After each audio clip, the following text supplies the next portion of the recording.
Good morning. This is Father Stephen Kelly from St. John's Church in Detroit, and we're continuing our series of daily morning meditations, where we generally look at one or another of the lessons that are assigned for morning or evening prayer, what is known as the daily office lectionary. Today is Wednesday. Let's take a look at the lesson that's assigned, the first lesson for morning prayer from the book Daniel. Now, as I mentioned before, Daniel is asked to interpret a dream by Nebuchadnezzar. All of his soothsayers and wizards and magicians couldn't interpret the dream, but Daniel is told the dream, or figures out the dream, and he comes to Nebuchadnezzar and gives him this interpretation. Daniel 2, beginning at verse 36. This is the dream, and we will tell the interpretation thereof before the king. Thou, O king, art a king of kings, for the Lord of heaven hath given thee a kingdom, power, and strength, and glory. And whithersoever thy children of men dwell, the beasts of the field and the fowls of the heaven hath he given unto thine hand, and hath made thee ruler over them all. Thou art this head of gold. After thee shall arise another kingdom inferior to thee, and another third kingdom of brass, which shall bear rule over all the earth. And the fourth kingdom shall be as strong as iron, for as much as iron breaketh in pieces, and subdueth all things. And as iron that breaketh all these things, shall it break in pieces and bruise. And whereas thou sawest the feet and the toes, part of the potter's clay, and part of the iron, and the kingdom shall be divided.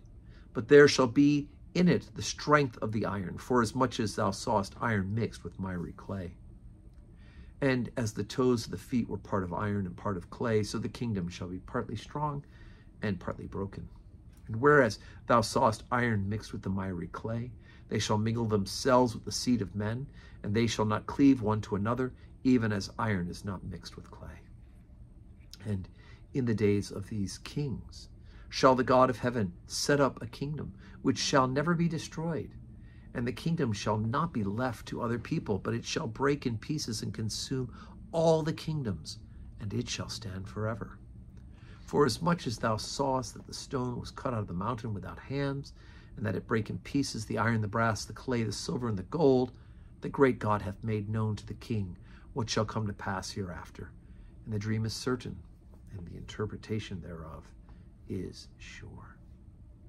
Okay, so Nebuchadnezzar receives the interpretation of the dream from Daniel, and it's about him being a great king, that God is using him to accomplish his purpose, but that each subsequent generation, there will be strength and there'll be weakness, and in the end, this kingdom will be divided.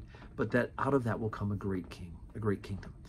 Now, the writers of this would never have been able to expect, looking forward into history, that in fact that kingdom would be the kingdom of Jesus Christ, the Son of God himself. But that is the ultimate interpretation at the end of this particular story. And it's why it continues to be so important for us as members of the body of Christ to understand that this is how it happens. It's exciting, but read it, soak it in, and see how it is that God uses even those outside for his purpose, for goodness, and for greatness, ultimately greatness of the kingdom of his own doing in his Son.